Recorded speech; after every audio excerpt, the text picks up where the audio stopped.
Now that we have glued up our cutting board, I've taken it out of clamps.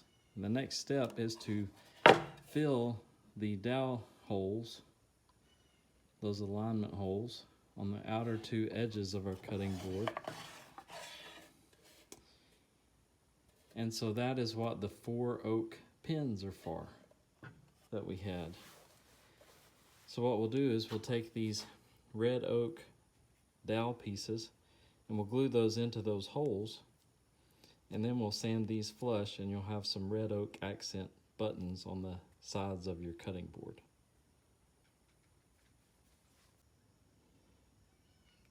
So I'm going to take my glue and I'm going to apply some glue into the holes.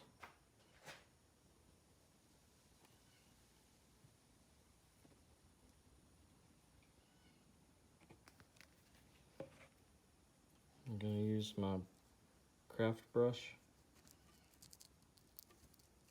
I'm going to thoroughly coat the inside face of my 2 holes on this side, and then we'll flip the board over and do the other side.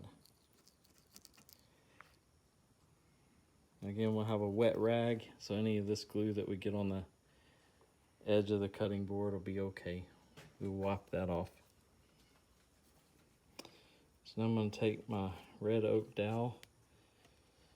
I'm going to push that in, and it's going to sit proud of the surface, and we'll come back and either just sand that off or trim it off.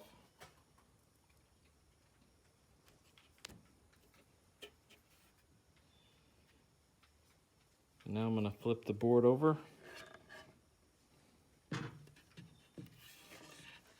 I'm going to repeat that process that we just did on this other face.